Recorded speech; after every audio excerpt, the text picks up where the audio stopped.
pelas falas do deputado federal Nicolas Ferreira. Há uma petição que pede a cassação dele, que é do PL, e que já acumula na internet 316 mil assinaturas. Essa petição, esse abaixo-assinado, é de iniciativa da deputada Érica Hilton, do PSOL, e veio, a público depois daquele discurso dele na Câmara dos Deputados no Dia Internacional da Mulher, dia 8 de março, em que ele bota uma peruca na cabeça e faz críticas a pessoas transexuais que, ao ver dele, estariam tomando um espaço que deveria ser das mulheres. Vamos acionar aqui o Renan Fiuza, ele tem mais informações acerca dessa petição. Oi, Renan, bem-vindo de volta. Stephanie, como você ressaltou, petição com muitas assinaturas, mais de 300 mil assinaturas, portanto, uma iniciativa da deputada do PSOL aqui de São Paulo, Érica Hilton. Acho que a gente deve colocar um adendo aqui. A Érica, ela foi a primeira deputada trans a ser eleita no país. Hoje a gente já tem também a deputada mineira Duda Salabert, do PDT de Minas Gerais, mas a Érica foi a primeira deputada trans, Então, essa é uma petição, uma iniciativa dela e que a gente tem acompanhado depois dessa fala no Dia Internacional da Mulher de Nicolas Ferreira, deputado do PL por Minas Gerais. Vamos só lembrar.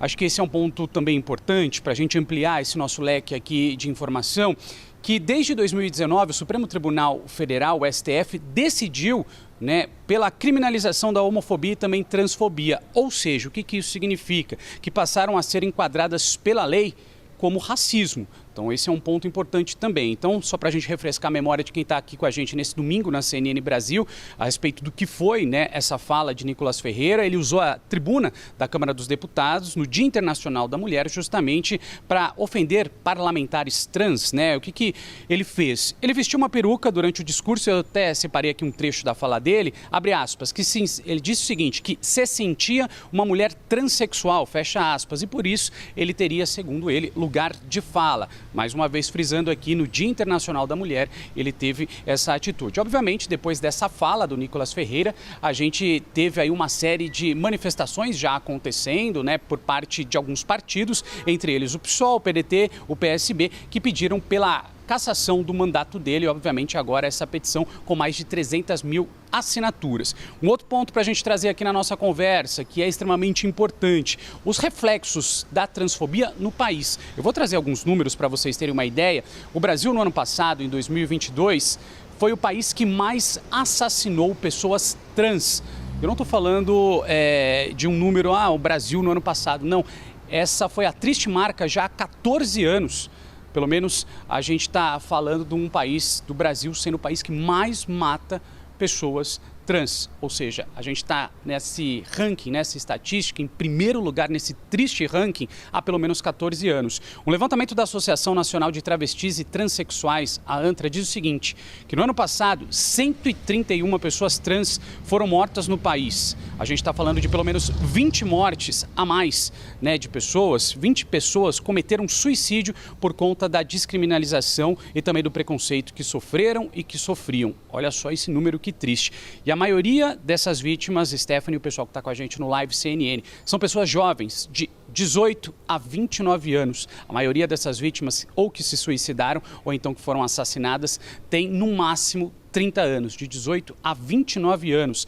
A expectativa de uma pessoa trans aqui no Brasil é de apenas 35 anos. Por isso que a gente está dando tanta ênfase para essa cobertura, justamente porque eu te trago, você que está acompanhando em casa, esses números. O Brasil, sim, é o país que mais mata pessoas trans. E aí a gente tem no Dia Internacional da Mulher um deputado utilizando, da sua posição de político, utilizando ali a bancada como deputado para colocar uma peruca, para, enfim, se posicionar dessa maneira. E agora a Érica Hilton, portanto, a iniciativa da deputada Érica Hilton do PSOL, trazendo aí a margem dessa discussão e pedindo a cassação, não só a Érica, como outros partidos políticos também. A gente já está falando de pelo menos 360 mil assinaturas que já foram conquistadas, pessoas que já tiveram aí, já foram lá para assinar em caráter virtual, e aí a gente tem, portanto, esse pedido da deputada do PSOL pela cassação do deputado Nicolas Ferreira, do PL de Minas Gerais. Devolvo para você, Stephanie.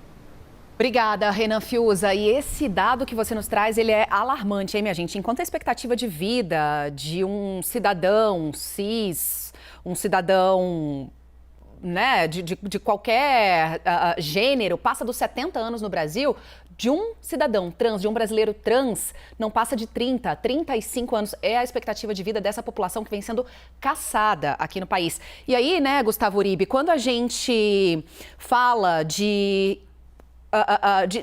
palavras como essa do Nicolas Ferreira, né, de falas como essa, ele representa uma boa parcela da população que realmente acredita nisso, né, de que pessoas trans estão tomando o lugar de mulheres trans tomando o lugar de mulheres. O que acontece com o Nicolas Ferreira agora, diante desse abaixo-assinado que está acontecendo na internet, Gustavo Uribe? Qual é o andar dessa carruagem daqui para frente? Que cidadã com uma média de 35 anos pode roubar o lugar de mulheres cis? Quem rouba lugar de mulheres cis é homem cis. Nós, homens que acabamos ocupando alguns lugares que poderiam ser ocupados por mulheres. Há duas vias, Stephanie. Uma delas, judicial, no Supremo Tribunal Federal. Nicolas Ferreira, como parlamentar, tem foro privilegiado. 3 notícias-crimes já foram apresentadas ao Supremo Tribunal Federal. Quais são os encaminhamentos? Serão agora destinadas à Procuradoria-Geral da República, o que é praxe, para que ela se posicione, para que você tenha, então, uma análise da Suprema Corte. A segunda via é a parlamentar, a cassação do mandato. E PSB, PSOL e PDT já ingressaram com pedido na Comissão de Ética da Câmara dos Deputados. A punição pode ir desde uma advertência até mesmo a cassação do mandato de Nicolas Ferreira, que foi o parlamentar mais votado nas eleições deste ano. E a questão política. De um lado, o PL começou um processo e não é uma coincidência que neste momento o Nicolas Ferreira faça esse tipo de discurso transfóbico, segundo algumas lideranças partidárias, porque provavelmente ele deve enfrentar, caso seja candidato a prefeito de Belo Horizonte, Duda Salabert, que é uma mulher trans, que é do PDT e pode ser adversária política dele. Então, alguns integrantes do PL dizem que começou o projeto Nicolas Ferreira 2024, muito parecido com o Jair Bolsonaro, que também fazia discursos polêmicos, foi eleito presidente da República.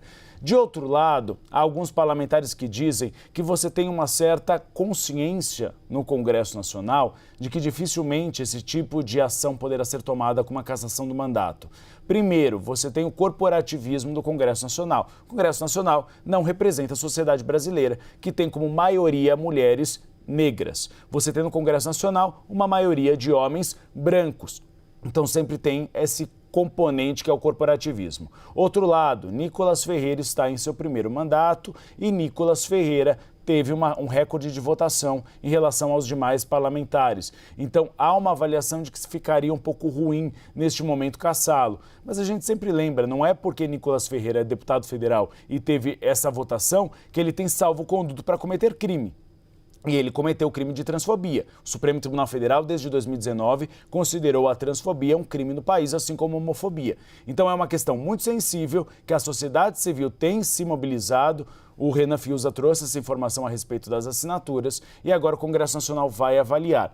Mas o termômetro hoje, viu, Stephanie, é que dificilmente ele vai ser cassado, pelo menos conversando com lideranças partidárias. Há uma avaliação de alguns integrantes da base governista também de que seria dar mais palco para Nicolas Ferreira no momento em que Jair Bolsonaro está aí em um enredo que nós noticiamos há pouco das joias que foram levadas por ele, o segundo estojo. Então que isso poderia ser, na verdade, uma tentativa de uma nuvem de fumaça para algo um pouco mais sério, que seria uma investigação criminal. Mas, como a gente disse, liberdade de expressão não é liberdade de agressão. E o que Nicolas Ferreira fez foi um discurso transfóbico.